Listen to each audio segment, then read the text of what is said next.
General x गरज रहा था और कॉन्फ्रेंस रूम में मौजूद तमाम छोटे बड़े अफसरान दम बखुद थे। किसी में इतनी मजाल नहीं थी कि एक लफ्ज भी बोल सकता। उसने कहा, अगर तुमने उस कैदी की इत्तला मुझे इस ख्याल से नहीं दी कि मैं उस वक्त आराम कर रहा था, तो क्या मैं पूछ सकता हूँ कि उसकी जबान खुलवाने के लिए उस पर कितना तशद्दुद किया गया? कोई कुछ न बोला। जिस अफसर ने यह तजवीज़ पेश की थी वो अभी तक खड़ा था और उसका सर झुका हुआ था। जनरल एक्स गुर्राया, तुम लोगों की खामोशी से मैं यही नतीजा अखज़ कर सकता हूँ कि तुमने उसे बड़े आराम से रखा हुआ है। एक अफसर ने दिल कड़ा करके कहा, आपके हुक्म के बगैर हम कोई फैसला कैसे कर सकते हैं सर? उसकी आवाज में लर्जिश साफ महसूस हो रही थी। जनरल ने हिकारत से कहा, तुम सब नाअहल हो। किसने तुम लोगों को अफसर बना दिया है? मेरा बस चले तो तुम सबकी वर्दियां उतरवा दूं। एक और अफसर ने कहा, आप उसकी मौत का फैसला भी तो सादिर कर सकते थे जनाब। जनरल का पारा और हाई हो गया। वो बोला, ये सरासर मेरी तौहीन है। ये कैसे मुमकिन है कि कोई कैदी जनरल एक्स के सामने जबान खोले बगैर मर जाए? तुम लोग इंतहाई नाकारा हो गए हो। मैं जल्द ही तुम सबकी रिपोर्ट ऊपर भेजूंगा। तमाम लोगों को सांप सूंघ गया था। सभी को यह एहसास था कि अपनी सफाई में जितना वो बोलेंगे उतना ही उनके हक में बुरा होगा। जनरल एक्स बोला, अगर इस वक्त ये मनहूस मसला दरपेश ना होता तो मैं फौरी तौर पर कोई कदम उठाता, लेकिन कोई बात नहीं, मैं बाद में तुम लोगों से निपटूंगा। मुझे उस कैदी के बारे में तफसील से बताओ। उस अफसर ने जो खड़ा था जल्दी जल्दी तफसील बताते हुए कहा, वो एक नौजवान है जनाब, और उस पर शुबा है कि वो असलहे के ज़खायर उड़ाने में मुलव्विस था। जनरल एक्स ने कहा, इतने खतरनाक मुजरिम से तो जल्द अज जल्द हकीकत उगलवा लेनी चाहिए थी। तुम लोगों की जहालत से उसके तमाम साथी अब तक अपने ठिकाने तब्दील कर चुके होंगे। रात भर में तो मुर्दे भी बोल उठते हैं। जनरल एक्स फिर हत्थे से उखड़ गया। बोला, ये जानते हुए भी कि बैरूत में असलहे के ज़खायर की तबाही ने हमें कितना नुकसान पहुंचाया है, तुम लोगों ने उससे नरमी बरती। तुम्हारा जुर्म नाकाबिल मुआफी है। उसी अफसर ने हिम्मत करके कहा, हमारी इस कोताही के बायस ये मुमकिन हो सका है कि हम अक़वाम मुत्तहिदा की तश्कील दी हुई कमेटी को मुतमईन कर सकें। जनरल ने बड़े खराब लहजे में कहा, क्या तुम मुझे गधा समझते हो? अपनी सफाई पेश करने के चक्कर में तुमने जाहिलाना बातें करनी शुरू कर दी हैं। उसके मातहत अफसर ने कहा, मैं अपनी गलती तस्लीम करता हूँ सर, लेकिन हमारे हर कैदी की हालत तबाह है। हम कमेटी के सामने अपने कैदियों पर तशद्दुद करने का क्या जवाब पेश करेंगे? जनरल की आंखें सुकड़ गईं। बोला, क्या मैं ये समझूं कि तुम फलस्तीनी दहशतगर्दों से मिल गए हो? अफसर ने बेचैनी से अपने जिस्म का बोझ एक टांग से दूसरी टांग पर मुंतकिल किया। बोला, कमेटी के हर रुकन को मुतमईन करना हमारी जिम्मेदारी है सर। ये बात आपने खुद कही है। जनरल ने सर्द लहजे में कहा, जानते हो जनरल एक्स से बहस करने का क्या अंजाम होता है? कॉन्फ्रेंस रूम में मौजूद हर शख्स ने अपनी सांस रोक ली। उन्हें अपने दरमियान आने वाले उस नए अफसर का अंजाम कुछ अच्छा नजर नहीं आ रहा था, और वो अफसर खुद भी इस बात को समझ रहा था। लेकिन अब तो तीर कमान से निकल ही चुका था। उसकी बुनियादी गलती ये थी कि उसने इसराइल से हमदर्दी में एक तजवीज़ पेश कर दी, लेकिन उसने सोचा कि अब गलती हो ही चुकी है तो जान पर खेल जाना चाहिए। बोला, ये नजरिया हमारा है कि फलस्तीनी दहशतगर्द हैं और उनमें से जो भी गिरफ्तार हो जाए उस पर हर किस्म का तशद्दुद जायज़ है, लेकिन कमेटी के अरकान का हमसे मुत्तफिक होना ज़रूरी नहीं है। हमें उनके सामने उन फलस्तीनियों पर तशद्दुद करने का कोई ठोस जवाब पेश करना पड़ेगा, ऐसा जवाब जो उन्हें मुतमईन कर दे। गुस्से की शिद्दत से जनरल एक्स का हाल बुरा हो रहा था। किसी को उसके सामने इतनी बातें करने की जरूरत नहीं होती थी। अफसर अपनी रॉ में कहे जा रहा था, जिस कैदी का मैंने जिक्र किया है सर, उसके सिलसिले में हमारी कोताहियों पर बाद में सजा दीजिएगा। इस वक्त तो उससे फायदा उठाने की सोचिए। जनरल गुर्राया, तो अब मैं तुम जैसे मातहतों से फायदे और नुकसान की बातें सीखूंगा। अफसर बोला, आपने खुद ही तजवीज़ तलब की थी सर। अगर मैंने खुद से बोलने की जरूरत की हो तो मैं हर सजा कबूल करने को तैयार हूँ। जनरल ने पहलू बदला।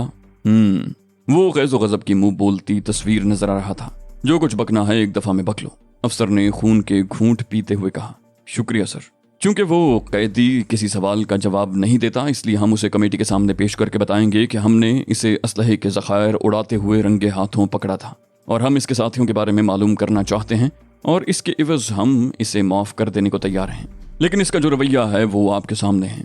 हम इन्हें बताएंगे कि हर फलस्तीनी दहशतगर्द का यही रवैया होता है। मुझे यकीन है सर कि इस कैदी की वजह से हम उन अराकीन की राय मुतासिर करने में कामयाब हो जाएंगे। जनरल ने गुर्रा कर कहा, मीटिंग डिसमिस। तमाम अफराद कॉन्फ्रेंस रूम से बाहर चले गए। जनरल को आइडिया बहरहाल पसंद आया था, मगर वो उसकी बरमला तारीफ करके अपने मातहतों का दिमाग खराब नहीं कर सकता था। 7:45 के करीब पथरीली इमारत के सामने एक हेलीकॉप्टर उतरा, जिसमें कमेटी के अरकान के अलावा सेनेट का एक रुकन भी था। जनरल को इसराइली पार्लियामेंट के अरकान से भी खुदा वास्ते का बैर था। ताहम खुश अखलाकी से उन्हें रिसीव करना उसकी मजबूरी थी। वो उन्हें लेकर सीधा अपने ऑफिस में गया और उसने फौरन ही बैरक नंबर 21 वाले कैदी को हाजिर करने का हुक्म जारी कर दिया। 2 फौजी अली यार खान को लिए हुए जनरल के ऑफिस में दाखिल हुए तो कमेटी के तीनों अराकीन ने हैरत से उसे देखा। फिर सरबराह स्टीफन एवान ने जनरल से कहा, ये कौन है? जनरल ने फखरिया लहजे में कहा, बहुत खतरनाक कैदी है। इसने बैरूत में हमारे असलहे के ज़खायर तबाह किए हैं और हमने इसे रंगे हाथों गिरफ्तार किया है। स्टीफन एवान ने तंजिया लहजे में कहा, क्या ये इसराइली अफवाज से भी ज्यादा खतरनाक है? जनरल का चेहरा सुर्ख हो गया। उसने जारहाना लहजे में कहा, क्या मतलब? स्टीफन ने उसके लहजे का नोटिस लिए बगैर कहा, एक निहत्ते शख्स को हथकड़ियां और बीड़ियां पहने देखकर यही तासुर मिलता है। जनरल ने भिन्ना कर कहा, इसके हाथ पैर खोल दो, लेकिन अगर ये फरार हो गया तो कौन जिम्मेदार होगा? स्टीफन एवान ने कहा, अगर इसराइली अफवाज इतनी ही नाकारा हैं तो फरार हो जाना इसका हक है। स्टीफन का लहजा अब भी तंजिया था। अली यार खान की हथकड़ियां और बेड़ियां खोल दी गईं। इतनी देर में अली ने सूरत हाल का अंदाजा करके अपना लाह अमल मुतय्यन कर लिया था। उसने दबंग अंदाज में कहा, यह बिल्कुल झूठ है जनाब कि मुझे रंगे हाथों गिरफ्तार किया गया है। कमेटी के अराकीन के अलावा सेनेट कारकुन और जनरल भी चौंक पड़ा। अली यार खान ने कहा, अगर ये जनरल सच्चा है तो इससे पूछिए कि मुझे किस मकाम से गिरफ्तार किया गया था। उसके बाद उन लोगों से तस्दीक कीजिए जो मुझे जबरदस्ती मेरे घर से पकड़ लाए हैं। मुझे यकीन है कि उनके बयानात में तजाद होगा। अली की आवाज से कमरा गूंज रहा था और जनरल का ये आलम था कि बस वो मारे हैरत के बेहोश होने वाला था। स्टीफन एवान ने चुपते हुए लहजे में कहा, तुम इस बारे में क्या कहते हो जनरल? मगर जनरल बेचारा क्या कहता, उसकी तो गोया रूह ही कब्ज कर ली गई थी। सेनेट के रुकन ने बर वक्त मुदाखलत करने का फैसला किया। बोला, मालूम होता है कोई बड़ी गलत फहमी हो गई है। अगर ये बेकसूर है तो इसे फौरी तौर पर रिहा करने के अहकामात सादिर करो। जनरल के हलक से बड़ी मुश्किल से आवाज निकली, ठीक है, इसे फौरन रिहा करो। उसका दिमाग मारे गुस्से के खोल रहा था। उसे उस अफसर पर गुस्सा आ रहा था जिसने उसे जलील करवाया था। अब वो उस अफसर के खिलाफ कोई कार्रवाई भी नहीं कर सकता था, इसलिए कि इस सारी नाकामी का जिम्मेदार खुद जनरल एक्स को ठहरा कर उसे रिटायर्ड कर दिया जाता। दोनों फौजियों ने बड़े अदब से जनरल को सैल्यूट किया और अली को बाहर जाने का इशारा किया। कुदरत की इस मदद पर अली सख्त हैरान था। जिस कैंप से फरार का तसव्वुर तक नामुमकिन था, वहां से उसे रिहा कर दिया गया था, लेकिन अभी उसे बहुत कड़े मराहिल से गुजरना था। उसे कर्नल डेविड के सामने पेश किया गया, जिसने जनरल का हुक्म सुनने के बाद मुस्कुराकर अली यार खान को मुबारकबाद दी और कहा, आप खुशकिस्मत हैं और ऐसे खुशकिस्मत शख्स को मैं खुद अपनी जीप में छोड़ कर आऊंगा। अली यार खान ने खुश्क लहजे में कहा, मेरे पैर सलामत हैं। वो कर्नल के मजमूम अज़ाइम का अंदाजा लगा सकता था। कर्नल ने फिर मुस्कुरा कर कहा, यह तो मुमकिन ही नहीं है जनाब कि हम आपको यूं ही जाने दें।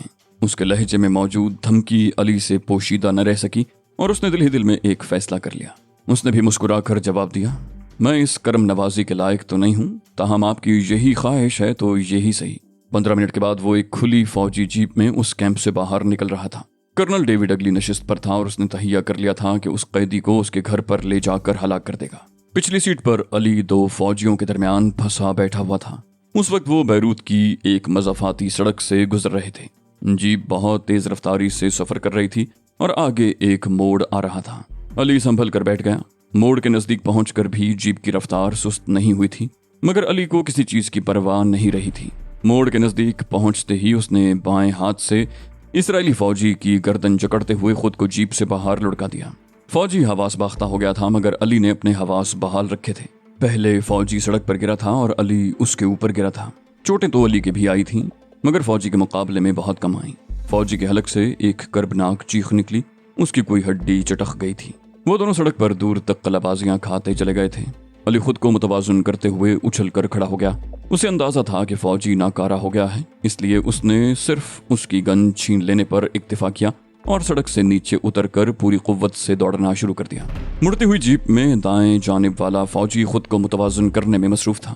चंद लम्हों तक तो उसे अपनी आंखों पर यकीन नहीं आया। फिर जब उसे होश आया तो तेज रफ्तार जीप मुड़कर बहुत दूर निकल चुकी थी। कर्नल डेविड को भी किसी गड़बड़ का धड़का हुआ था, तभी तो उसने पलट कर देखा था और पिछली सीट पर से 2 अफराद को गायब पाकर उनके हाथों के तोते उड़ गए थे। उसने चीख कर कहा, जीप रोको। ड्राइवर ने बेसाख्ता पूरे ब्रेक लगा दिए और जीप उलटते उलटते बची। फौजी ने बौखलाए हुए अंदाज में कहा, वो कैदी उसे लेकर जीप से कूद गया है जनाब, मोड़ से उस तरफ। कर्नल धाड़ा, जीप मोड़ो, जल्दी करो। ड्राइवर ने बड़ी बदहवासी के आलम में जीप मोड़ी और वापसी का सफर शुरू हो गया। जीप पहले से भी ज्यादा तेज रफ्तारी से चल रही थी, लेकिन मोड़ से मुड़ते ही उसे फिर पूरे ब्रेक लगाने पड़े। इसलिए कि फौजी सड़क पर पड़ा हाथ पैर पटक रहा था। तीनों अफराद इज़्तिरारी तौर पर जीप से उतरकर फौजी के नजदीक पहुंच गए, जिसके चेहरे से कर्ब जाहिर हो रहा था। कर्नल ने फौजी को झंझोड़ते हुए मुस्तरिबाना लहजे में पूछा, वो कहाँ गया? फौजी ने नफी में सर हिला दिया। दूसरे फौजी ने हाथ से इशारा किया, वो उस तरफ जनाब। कर्नल ने उस समत में देखा। अली दौड़ता हुआ बहुत दूर निकल गया था। कर्नल ने फौजी से कहा, इसे बचकर नहीं निकलना चाहिए, और फौजी ने अली के ताक़ुब में दौड़ लगा दी। मगर इस तरह वो कभी भी अली तक नहीं पहुंच सकता, और अली तो पहले ही गन की रेंज से बाहर था। कर्नल ने ड्राइवर से कहा, इसके पीछे जीप लगा दो, और वो दोनों उछलकर जीप में सवार हो गए। ड्राइवर ने बड़ी बरक़रफ्तारी से जीप सड़क से उतार दी। अली के ताक़ुब में दौड़ते हुए फौजी के नजदीक पहुंचकर कर्नल डेविड ने चीख कर कहा, जीप में बैठ जाओ। जीप की रफ्तार लम्हा भर को सुस्त हुई और फौजी कूद कर जीप में सवार हो गया। वो जीप का हुड पकड़ कर खड़ा हो गया था और उसने गन संभाल ली थी। फिर जैसे ही उसने महसूस किया कि अली रेंज में आ गया है, उसने एक ब्रस्ट मारा। कच्चे पक्के रास्ते पर उछलती हुई जीप की वजह से उसका हाथ बह गया था। तभी गोली अली को नहीं लग सकी थी, लेकिन उसके जवाब में अली ने पलट कर जो ब्रस्ट मारा, उसकी बेशतर गोलियां जीप की बॉडी में धंस गईं। जीप का विंड स्क्रीन भी टूट गया था, मगर इत्तेफाक ही था कि कोई गोली किसी के नहीं लगी। ड्राइवर ने इज़्तिरारी तौर पर फुल ब्रेक लगाए। फौजी अक्लमंदी का मुजाहरा करते हुए जीप से कूद गया। चलती जीप से वैसे भी सही निशाना लेना मुमकिन नहीं था। अली यार खान बड़ी तेजी से दौड़ रहा था। उसकी मंजिल बहुत करीब आ गई थी। बस चंद लम्हों की बात थी। उसे यकीन था कि वो निकल जाने में कामयाब हो जाएगा, इसीलिए वो पलट कर गोलियां चलाने की बजाय दौड़ते रहने को तरजीह दे रहा था। लेकिन उसके अंदाजे में लम्हाती फर्क पड़ गया। अपनी मंजिल से चंद कदम पहले उसने गोलियों की तड़तड़ाहट सुनी और उसके पूरे वजूद में अंगारे भर गए। उसे अंदाजा नहीं था कि कितनी तादाद में गोलियां उसके जिस्म में पैवस्त हुई हैं। फौजी ने दौड़ते हुए ही निशाना लेकर ब्रस्ट मारा और काफी फासले के बावजूद उसने अली को लड़खड़ाते देखा। इतने फासले के बावजूद उसका लिबास खून में सुर्ख होता नजर आया था। फिर अली लड़खड़ाता हुआ गिरा और उनकी नजरों से ओझल हो गया। कर्नल डेविड ने ये मंजर देखा तो फिर जीप में सवार हो गया। वो तीनों अफराद उस मकाम पर पहुंचे जहां अली को गोलियां लगी थीं और वो उनकी नजरों से ओझल हो गया था। ड्राइवर ने कहा, ओहो सर, हमें ख्याल ही नहीं रहा कि उधर दरिया है। उसने दरिया में छलांग लगा दी। कर्नल डेविड ने उसे झिड़क दिया, बकवास मत करो। फिर कुछ देर दरिया में नजरें दौड़ाने के बाद उसने एक वहशियाना कहकहा लगाया। बोला, वो देखो उसकी लाश दरिया की लहरों पर। उसकी मौत की खबर सुनकर जनरल एक्स भी खुश होगा। चलो वापस चलें। वो फतह व कामरानी के एहसास के साथ वापसी के लिए रवाना हो गए।